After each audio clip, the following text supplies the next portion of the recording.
with a uniformed CO. Yes. And they're typically wearing the same uniform you were that day. They do sometimes wear that to the hospital, yes. The prison inmate uniform, not the CO uniform. Correct. Same thing that the sergeant I had on, inmates have been known to wear that to the hospital. Did somebody out there help you out in terms of not looking like an inmate being treated at the hospital? After we were there for approximately about 30 minutes, one of our local officers, she had actually taken her money, went to Walmart and bought sweatpants and sweatshirts for the sergeant and I to wear. You got an HIV test. Correct. What were the results? They eventually came back negative. When you say eventually, how long did it take for you to find out? We eventually get an immediate result back. They call it baseline test or base test or whatever they were calling it. It took a couple of weeks to get that back. Then they suggest you come back in 6 months to get a follow-up test to ensure that there wasn't an exposure. So 2 weeks to find out, maybe kinda if you don't have HIV, and then 6 more months to find out, to confirm that you don't have it, correct? Correct. When you go home at this time, who's there to greet you? My wife. Do you have any children? Yes. How old were they at the time? I have a 6-year-old son and a 9-year-old daughter. In the 2 weeks that it took you to find out whether or not you were bringing home HIV to your family, how'd that go with your family? Initially, when I got home, when I told my wife and explained it to her, we honestly at the time weren't going to expose my kids to the knowledge of what might be.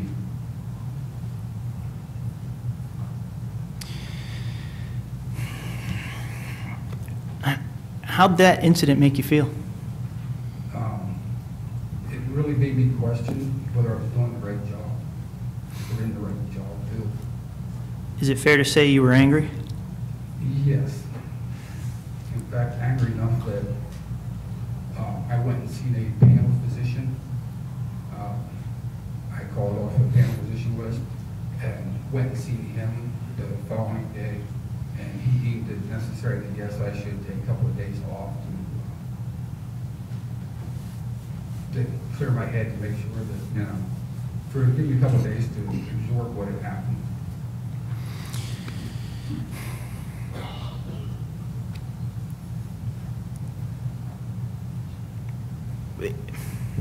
Your second assault, I guess, wasn't nearly as dramatic. What happened? We had an inmate that was on a court-ordered forced medication, which required us to actually go into the cell and place handcuffs and shackles on the inmate, and medical staff comes in and gives him an injection. So you previously indicated that you were scratched by him.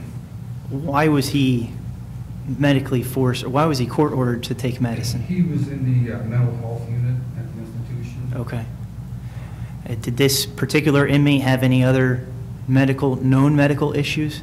Yes, and it was after the exposure that we had went in, did the handcuffed shackle, medical administered the injection.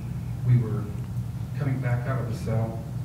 He was in the process of removing the handcuffs. Inmate turned around with very large, dirty fingernails, grabbed a hold of my wrist and put 4 large scratches, enough to make my wrist bleed with his fingernails. What were you exposed to? Hepatitis. What happened as a result of that? Same thing. I went up there, they tested, and there's a series of shots or whatever that I was told to take. So you went to the hospital, you've got exposure to hepatitis C, you need to take some shots. How long did the shots carry out? I want want to say there was a initial shot, 6 months, and a year or 2 years.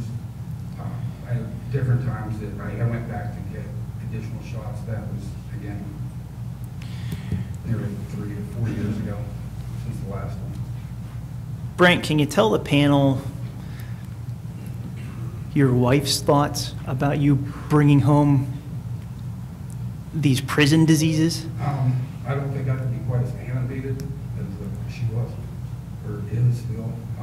When I told her I was coming here to testify about this, about the exposure, she actually wanted to come down and herself.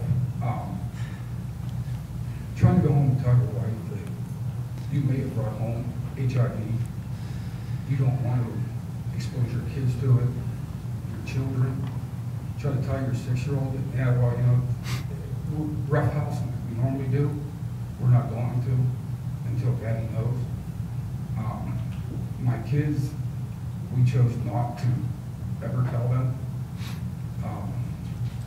But as far as marital, married my wife for, at the time, 7 years. And all of a sudden, especially for those first few weeks of not having any sexual contact or marital relations, and then we continue on as if safe sex with my wife.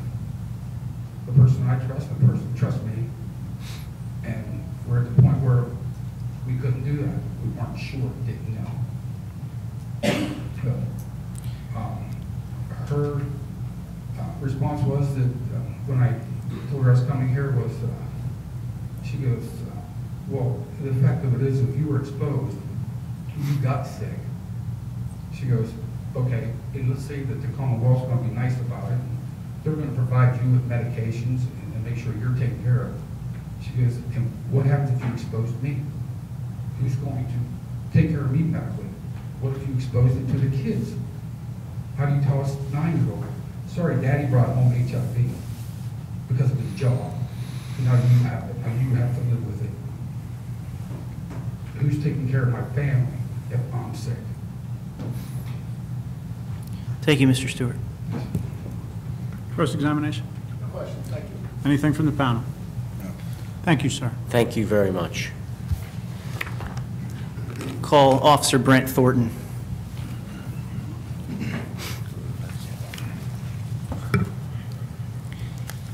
Members of the panel, so you know, there's a number of assaultees here, and it's not meant to grandstand or to strictly garner sympathy. All of these assaultees go to every one of the proposals in our book. This is what they're exposed to at work. Take care of these folks who are taking care of the DOC. Some folks, like Mr. Thornton here, are physically able, mentally able to come down and tell their story. You'll even hear from Mr. Thornton in a minute why he's able to sit here and tell his story. Others that we'll go through on these slides are not able to come down and tell their story because they can't sit here, because they can't talk about it yet, because they can't maintain their composure. And their stories will be told today from the reports that the DOC provided us. Mr. Thornton, could you just, I didn't catch your first name, I'm sorry. Brent. Brent? Yes, sir. Okay, welcome, good morning. Mr. Thornton, Officer Thornton, what prison do you work for? SCI Forest. You are currently working for SCI Forest, correct? Yes, sir. When did you start with the DOC? June of 2005. Before you started with the DOC, were you in the military? Yes, sir. And what branch? Army. What did you do for the Army? Airborne infantry. So, for those of us who don't know, or for those of us who do, airborne infantry in the Army is... We jump out of perfectly good airplanes. and hit the ground running, Yes, sir. expected to fight. Yes, sir. There's fewer physically demanding jobs in the military than that job, correct? Yes, sir. How do you compare that job with your job at the DOC? Why?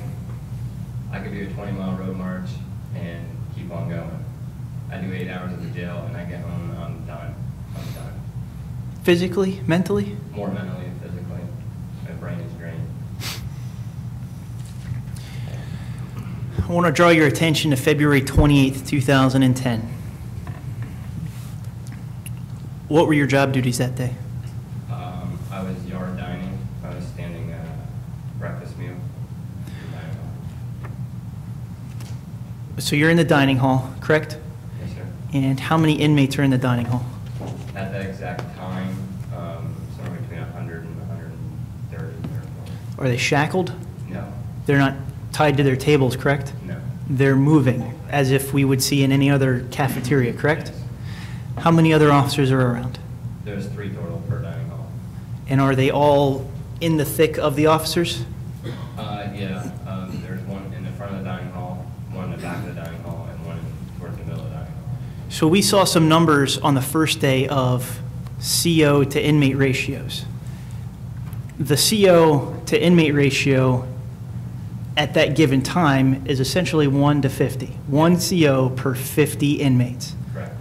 Okay. You have your vest on, correct? Yes, it did. Do you have any other protective material? This is my best. Are you in a control bubble? No. Okay. What happens? I was standing at the tray pickup window where inmates come in and pick up their tray. They'll come in front of me, pick up their tray. I'll check all the trays, make sure they're all equal. No one's getting no more, no less. And then they would exit behind me and then find a seat in the dining hall. While you're manning that post, something happens, correct? Yes. What?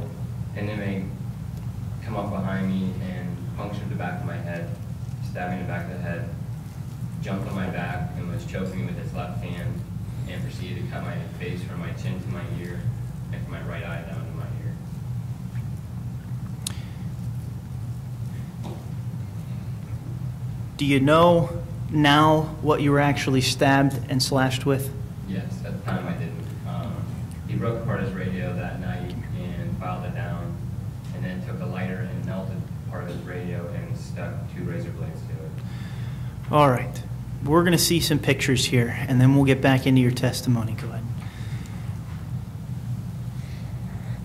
This is you on the day of the assault, correct? Yes, that's about 12 hours later. And what we can see generally is there's a good gash in your chin, and then the one that goes from your eye all the way down to just below your ear. You also have a puncture mark in the back of your neck, correct? Yes. Go ahead.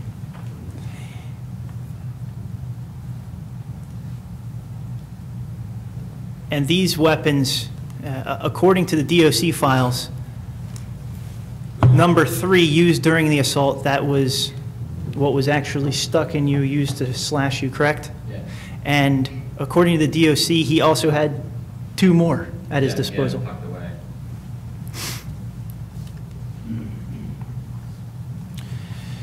Did you know the inmate? No. Officer Thornton, did you know that just 2 years before he assaulted you, he was sentenced to 14 to 28 years for robbery? I didn't know.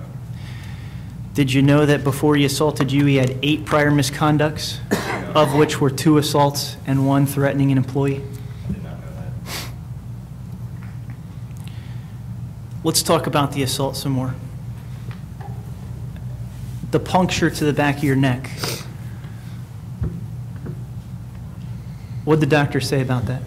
It went deep enough to paralyze me. It was just a centimeter left of my spine. After the inmate punctures your neck, he jumps on your back, starts to choke you, and then slashes from your chin across, correct? That was the first one from my chin to here. And I guess we can only assume, had your chin been up a little bit more, He was trying to go from ear to ear underneath my neck, and the first one had missed. And during the assault, I had turned like this, and that's when he came from this way. He went to come like that, but I had turned far enough to where he got my face, and then right about halfway,